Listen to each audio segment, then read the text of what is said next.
તો આજે એક્સપાયરી વીકની શરૂઆત થઈ અને આ સપ્તાહની શરૂઆત થોડીક દબાણ સાથે આપણને થતી જોવા મળી છે। આમ તો આજે વૈશ્વિક કારણોસર આપણને બજારમાં એક મોટું ગેપડાઉન ઓપનિંગ જોવા મળ્યું હતું, પરંતુ દિવસના નીચલા સ્તરેથી નિફ્ટીની અંદર થોડી ઘણી રિકવરી પણ આપણે જોઈ અને દિવસના અંતે લગભગ 0.5% ઘટાડા સાથે નિફ્ટી બંધ થયું છે। સેન્સેક્સમાં પણ 0.5%થી થોડો વધારેનો ઘટાડો આવ્યો।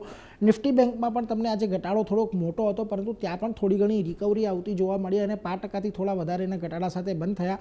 પરંતુ મિડ કેપ અને સ્મોલ કેપમાં આજે જોરદાર રિકવરી નીચલા સ્તરેથી આવી છે અને ઓલમોસ્ટ દિવસના ઉચ્ચતમ સ્તરે આપણને મિડ કેપ અને સ્મોલ કેપ બંને આજે ક્લોઝ થતા દેખાયા છે। હવે આજે કયા સેક્ટરની અંદર આપણને ખાસ કરીને તેજી જોવા મળી, તો જુઓ સરકારી કંપનીઓમાં આજે સારી મજબૂતી હતી, લગભગ 0.5% જેટલી વધી। ડિફેન્સ કંપનીઓમાં આજે સારી આપણને એક તેજી જોવા મળી છે અને ઉપરથી મેટલ કંપનીઓ પણ આજે થોડી ઘણી પોઝિટિવિટી સાથે બંધ થઈ છે। પરંતુ આજે જે દબાણ હતું ત્યાં આગળ જુઓ, ખાસ કરીને આઈટી એક્સેન્ચરના પરિણામ આવ્યા, થોડો ગ્રોથ ધીમો હતો, જેને પગલે આજે આઈટી સ્ટોક્સની અંદર દબાણ હતું।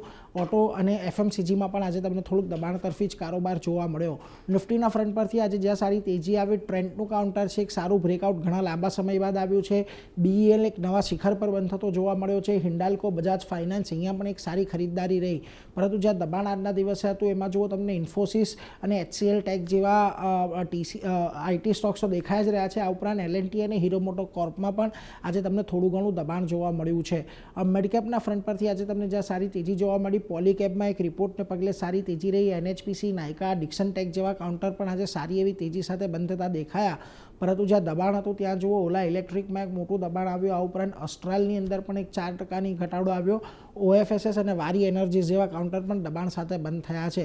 હવે આ ગઈ શુક્રવારના ઉછાળા, આજના ઘટાડા, આ બધાની વચ્ચે આપણે હજી પણ એ જ રેન્જની અંદર કામ કરી રહ્યા છે। નીચેમાં 24,500, ઉપરમાં 25,200, એટલે જ્યાં સુધી આ રેન્જની બહાર નિફ્ટી નથી નીકળતું ત્યાં સુધી અહીંયાથી આપણને કોઈ બહુ મોટા ઘટાડાના અપેક્ષા નથી લાગી રહી। બજાર એક કન્સોલિડેશનની રેન્જમાં રહે એવી જ એક અપેક્ષા અત્યારે બની રહી છે।